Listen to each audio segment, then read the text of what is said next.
and welcome to Beyond the Red Carpet. Recently we lost a beloved icon, American icon, legendary entertainment woman who has just been part of our lives forever, Betty White. And today I have Ray Richmond, veteran journalist, who has just recently published a book called Betty White, 100 Remarkable Moments in an Extraordinary Life. Well, I'll tell you, Betty White just missed her 100th birthday, but Ray is going to fill us in on the facts and the fun of her life. Welcome, Ray. It's good to have you with us, although it is kind of a sad time because we are mourning the loss of Betty White. But your book is a runaway bestseller right now. What propelled you to write it? And it was just fortuitous that this came out right before her death. Unfortunately, we did lose her. But what was the impetus that led you to research and spend, like you said, 4 months of your life researching Betty White? Well, Francine, they approached me, the publishing house, based on my history of interviewing people and having 30 years in entertainment journalism. And, the idea was to tie into Betty's 100th birthday with the idea of 100 moments or great events in her life. And the idea was to coincide with her birthday, with actually turning 100, but, sadly she fell 17 days short, which is still, not a bad deal. I think if somebody approached you and said, you know what, you're going to be rich, you're going to be famous, you're going to be beloved, you're going to have all your marbles at the end, but you're going to fall 17 days short of 100. Will you take that deal? And I think we all would.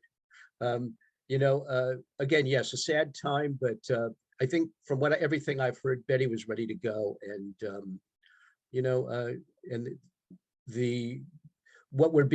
what we're seeing in her after her leaving us just shows you exactly how beloved she was. I mean, I've never seen this kind of outpouring for anyone leaving the public stage before. No, and it's actually worldwide. Well, I've been watching some of the British media and Australian media.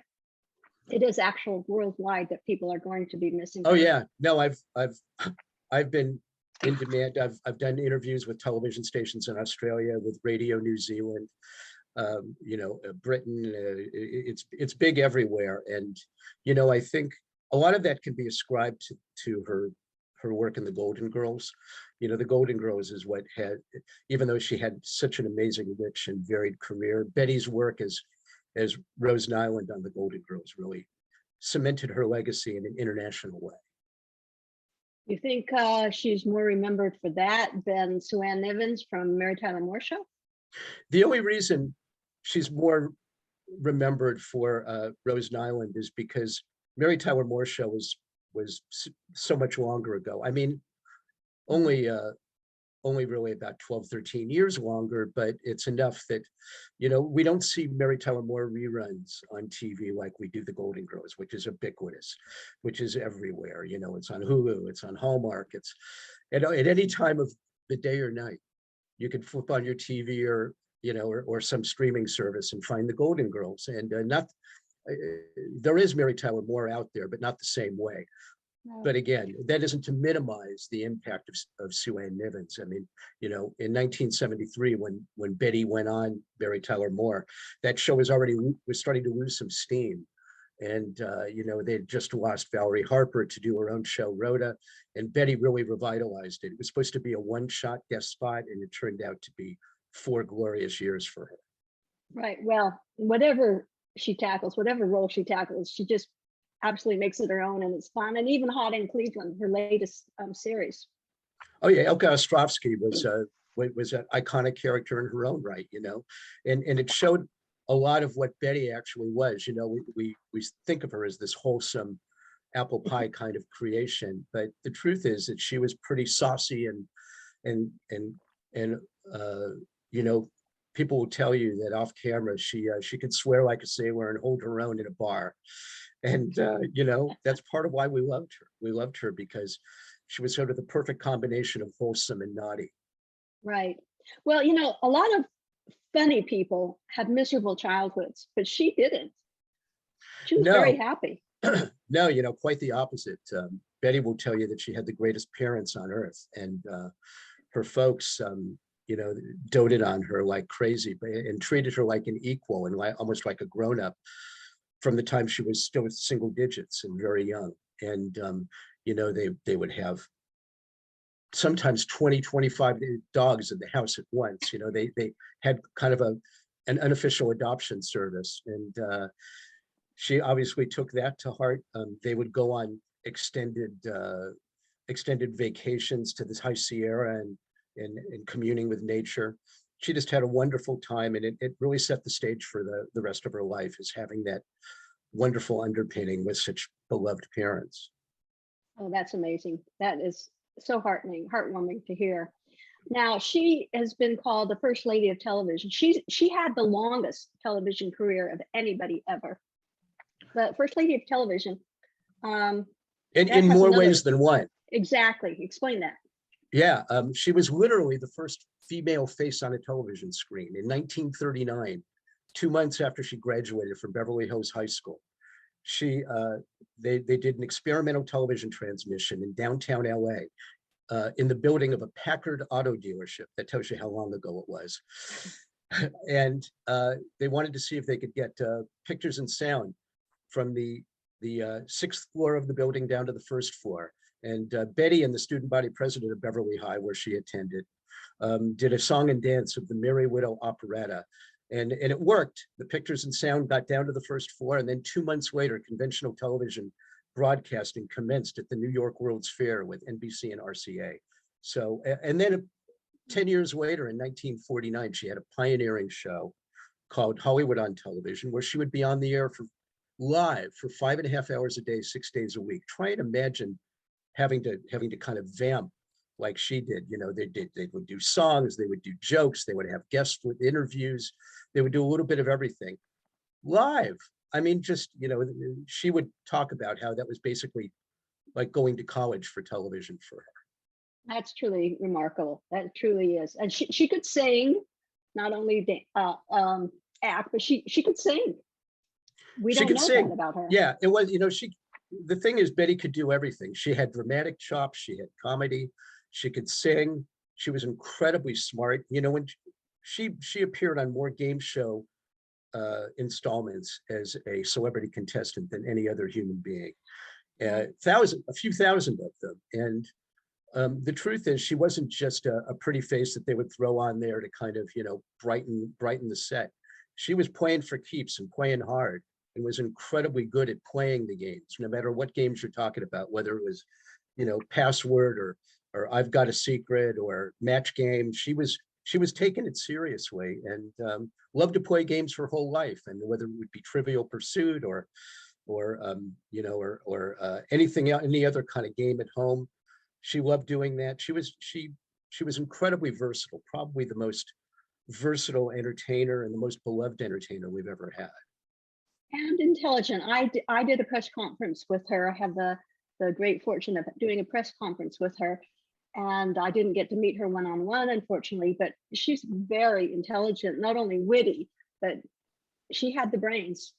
Quick on her feet. Yeah, it wasn't, she didn't need a script in order to be funny and savvy and jump in and be part of the action. And, you know, but the legacy that she hopes we'll remember her for is her advocacy for animals, you know, and being a part of that world and contributing to causes. They've lost their greatest advocate in Betty's death. And, you know, people that knew her would talk about, you know, when she would have a driver the last 10, 12, 15, 20 years of her life, she would order the limo driver to pull over if she ever saw a dog walking down the street with the owner. And she would get out and have to hustle over and ooh and ah and fuss over the dog. And this would happen apparently repeated. Could you imagine if you're walking your dog and suddenly there's Betty White barreling out of the car towards you to hug your dog? It was like an out-of-body experience. Well, I know animals were her favorite, her passion. I did a show recently about Doris Day. She had her animal Oh, yeah. foundation. She did too, but I think Betty White was even more so an animal advocate, which is hard to believe. But she just, I think her life was geared towards animals. First, and that was her priority. Second was her career. Do you agree? Yes. Oh, I think if she had her druthers, Betty would spend time with dogs and cats and monkeys and elephants rather than human beings. Me And too. which isn't to say that she was antisocial, quite the opposite. But you know, for instance, when she visited the White House and spent time with President Obama um, back I think in 2012, she you know, fondly recalled the time in the Oval Office speaking with the president, but she had a half an hour of kind of running around the White House grounds with Bo, you know, the first dog of the White House, and recalled that far more than even the time with the president of the United States. It was all about the animals for her. That's a telling story. That's great.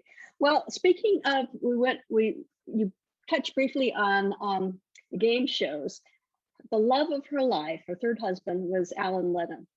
How did they meet? He was obviously the host of Password, and I'm still watching Password reruns. I mean, it's an amazing Password is a great show. Oh yeah, and Alan Ludden was an iconic host. You know, they met in 1961 when it was actually just a few days after Alan's first wife had died of cancer tragically, literally a couple days, and he was already back on the show. You know, doing taping some episodes, and Betty was one of the celebrity guests, and it was kind of a love at first sight thing, and they, you know, fell for each other. And but Betty, you know, she'd already been married and divorced a couple times and was not in any rush to get back in, you know, and walk down the aisle. So she told Alan, no, sorry, I'm married to my career.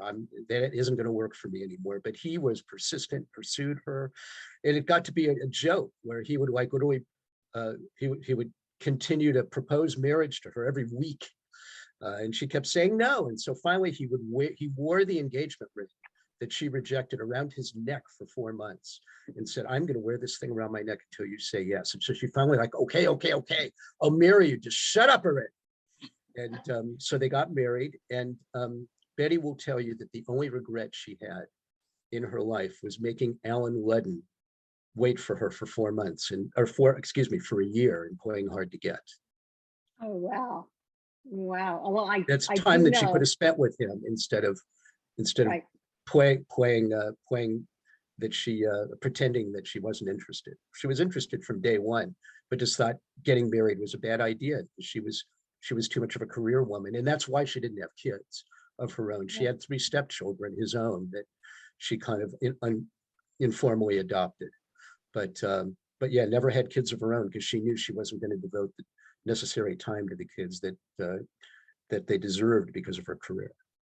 But the animals were her kids. I mean, she had so many animals Oh throughout yeah, her life. They were and her choice. every animal that she met, and every time she was on a set doing a show, I mean, basically the people that she worked with were her family. So she had, you know, while most of us have one family, she ended up having dozens of families, and that was kind of special. That was pretty wonderful and remarkable. And I'll tell you, Francine, you know, I've been doing this for quite a while, doing the celebrity interviews and entertainment journalism. And whenever you're looking into the life of someone in the public eye, there's always kind of a skeleton in the closet. There's always some negatives, some issues. They were a jerk someday, and people were like, "Oh, they were horrible to me." There isn't one negative story about Betty White. Which isn't to say she didn't have a bad day, and I'm sure she probably was grumbly, and people, you know, there were probably issues some days with her, but there isn't a single negative story. And in fact, the people that spoke to me that worked with her, like on Golden Girls and Hot in Cleveland as part of the staff of the show, told me, you know, we'll talk to you for your book, but if there's one negative story in there, or if you know, we're going to hunt you down and kill you. Okay, we are not going to be associated with anything negative about that woman. So think twice before you talk to us. So I had to watch my P's and Q's while I was writing this book. I was under threat. Wow. Well, it's a long running rule in or saying in our business, don't meet the people that you admire, because They'll always most likely disappoint you. they're going to disappoint you. They're going to be a jerk. They're whatever. But Not I don't Betty. think she could disappoint anybody. There, and it wasn't because I was trying to find negative stories, but you always do. You always stumble across them, and no matter how hard I pressed and looked around, there wasn't one. So this is one person who you look at, and it's wonderful to have her memory in our heart. And it's not like a year from now we're going to find out, oh yeah, she was really a bigamist or something. No, it was none of that. No, not Betty White. No, she was also she was all inclusive. I mean, she didn't care what color you were, what sexuality you had. And tell us about the what's his name, Arthur Duncan story? Arthur Duncan, yeah, he was a tap dancer, African-American tap dancer that she had on her first namesake show. She ended up having 3 shows called the Betty White Show, but the first one was in 1954. And she had Arthur on the show. And after a few times, there were some station managers in southern states, like in Georgia and Mississippi, that threatened to take the show off the air if Arthur Duncan stayed on. And word got to Betty, because she was producer of the show as well as the star and the host. And she said, no, I don't think that'll be happening. We ain't taking him off. They're going to have to live with it. And she ended up increasing his time on the show as kind of a screw you to these people. And that was not necessarily, it seems like, well, of course that was the right thing to do in hindsight, but back then that was not a popular way to go. Often people that you kowtowed to the people in charge, and but she didn't. She was like, I would rather not be on the air than to have to take Arthur off. And but you're right, she was always been inclusive with whether it be racial or sexual orientation. She was always incredibly, she didn't see any difference between gay people, straight people, black, white, red, didn't matter what color they were, what orientation they were. She treated everyone equally, and that's part of her legacy. All right. Well, she loved people, but she loved animals more. I mean, I agree with that from her. Animals won't let you down, No, exactly. One thing that I found when I'm researching her is, I did not know this. I'm not a soap opera person, but she was on The Bold and the Beautiful for a while. Yes. Yeah, in 2006, she in 6 and 7, she was on Bold and the Beautiful as a character. She played actually the mother of another one of the regulars who was in denial that her husband was abusing her or had abused her when she was young. And there was another part to the character where she got cancer and had to and wanted to die with dignity. And they took her out of the hospital to die at the ocean. And which was kind of a radical notion, even 15, 16 years ago, that you could do that and it would be okay. But yes, it was difficult. She went on that show and had memorized or had to have 40 pages of dialogue down with new people she was working with. This is a woman in her 80s. She did not have to do that. She didn't need to work that hard, but it was a great challenge. And there wasn't a snobbish bone in that woman's body. She would do soap operas, she would do game shows, she would do parade coverage of the Rose Parade and the Macy's Thanksgiving Day Parade. She didn't care what it was, as long as she could entertain people, have fun doing it. It wasn't like, oh, I'm above that. I'm a name. I only do prime time. Not Betty. She did every time. Is there anything in all your research, anything you found that would surprise us viewers, readers? It was surprising to me that she was such a pioneer in terms of being in charge, and such a big important face at the beginning of television. A lot of people think of, well, she was on Mary Tyler Moore and the Golden Girls, and she was sort of an older gal then, but for the most part, we would have thought that she was, she'd been she just sort of sort of rose up from middle age. But the truth is she had a huge career all just as a young adult, and on TV, and was a big face back then. And then she was an actress, couldn't get hired for a while, and then turned to the game shows. And she was like, you know what, when life hands you lemons, make lemonade. And she made lots of lemonade on TV, no matter, and didn't feel like it was tossing her down and making her beg that she had to turn to game shows to make a living or to keep her face and her name out there.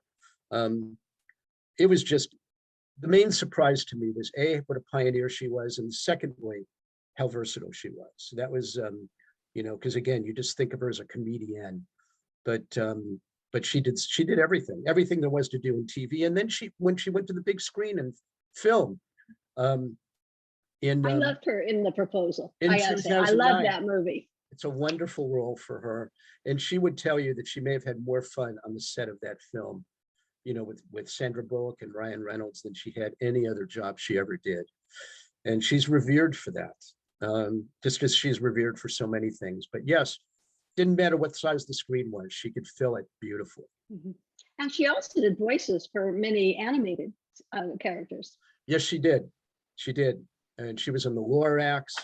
She did, and she did all kinds of guest spots too, she was on like Ugly Betty. She was on My Name is Earl. She would just pop up, and she would own these characters and make them her own. It wasn't like, isn't it nice that old Betty White, they're having a little ceremonial appearance for her.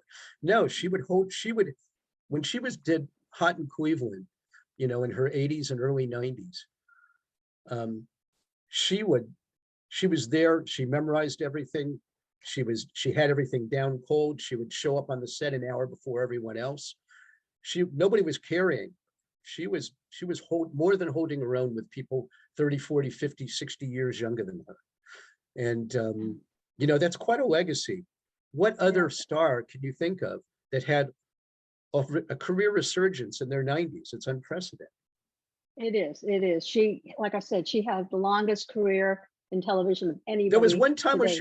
where she was a regular on two shows at once. She did Betty White's Off Their Rockers, this hidden camera show, and Hot in Cleveland simultaneously. Like she was working 7 days a week, and it's like, Betty, you don't have to work that hard. But work was life for her. That was what got her up in the morning. That was what put the breath in her lungs. Yes. Well, I know COVID, everybody kind of stopped, and somebody asked her, I can't remember which journalist asked her if this was time for her to retire. And she's absolutely not. I'm never going to retire. I'm going to go till the day I die. So I just read a tweet this morning. I don't know if this is true, and I'm not sure if you heard it, that her last word, Vicki Lawrence, by the way, tweeted that her last word was Alan. Do you think that is Yes, correct? I saw that, and I don't believe it. Okay. For one thing, it emerged, on page 6 in the New York Post, and then, like in the Daily Mirror and all this tabloid media. No, I don't believe that. That's a little too sicky sweet, and a little bit too much like a movie. No, I'll tell you what I think happened. She had been growing increasingly frail, and I believe she went to sleep Thursday, the night of the 30th of December, and didn't wake up on the 31st. And that's a blessed passing. When you, what a way to go. We should all go that way. When you go in your sleep and you don't have any pain, that's what happened. So we're never going to know what her last words were, and she probably didn't have any last words. But I think I think we're just fine with that. And that God took care of Betty. I think so too. I think that's just the way to remember her. In your book, Betty White, 100 Remarkable Moments in an Extraordinary Life, is divided into decades. So we go through her life from chronologically. Yeah. Yes, chronologically, which is, I think, a fascinating way to do it. And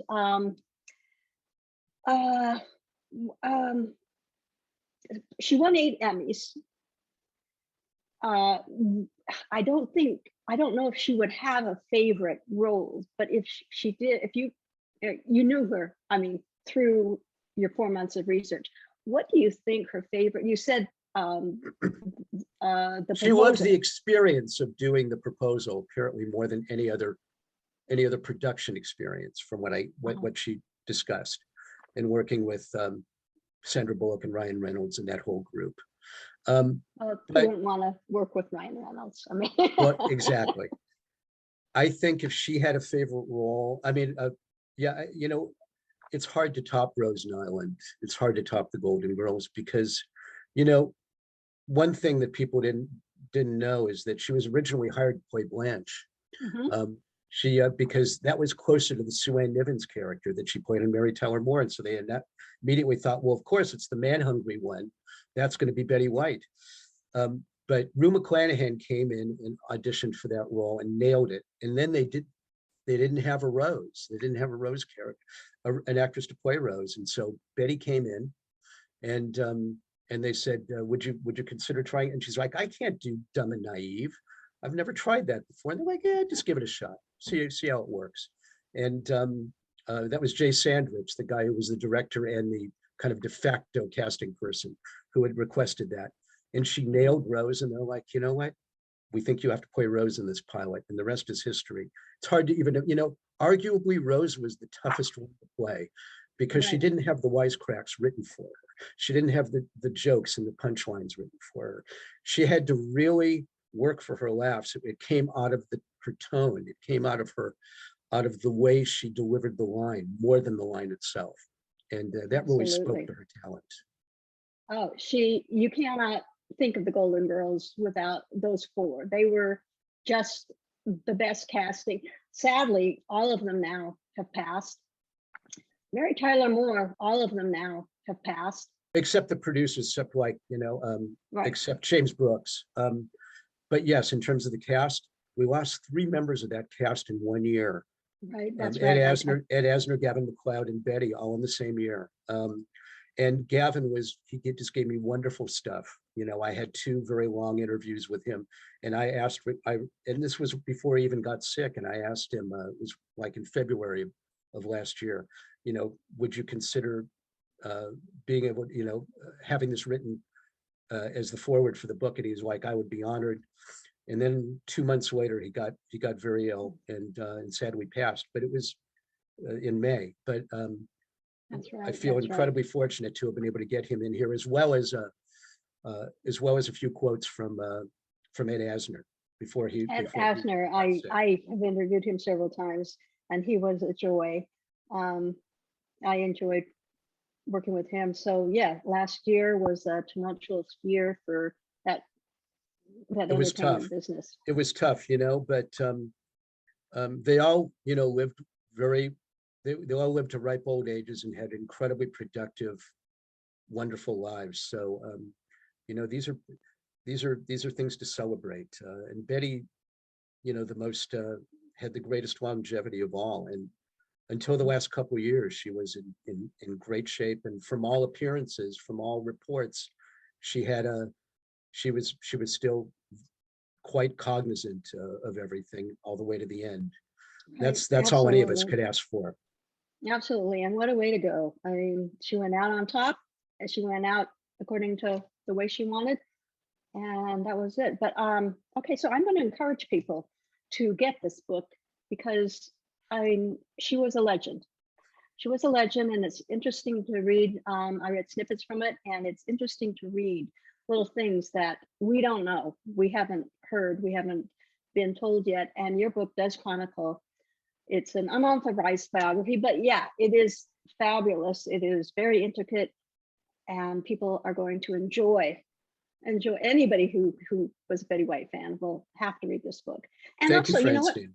I did get a few years ago her autobiography book on tape, and listening to her tell her story is interesting as well. So I think in conjunction, the 2 books, the book and her autobiography, or on audio, excuse me, is a good way to get a full rounded perspective of Betty White. I could not agree more. Yes. Okay. You know, I put an awful lot of research time into this to make sure that this did her justice. And people tell me that they feel like it did. So that makes me feel great. And thank you for recommending it. And this is all a celebration of her. We're all the culmination of the celebration is probably going to be on the 17th on her what would have been her 100th birthday. But It'll be a sad day. It will be. but thankfully, because of all the work she did and all the roles she gave us, she's going to live forever. Right. Well, thank you, Ray, and I appreciate it. And I'm hoping everybody just gets the book and listens to Betty's voice. It just brings her back, and something that we're gonna miss. We're gonna miss her a lot. But anyway, I appreciate you joining us, and we will see you next time when we take another look beyond the red carpet. Thank you, guys.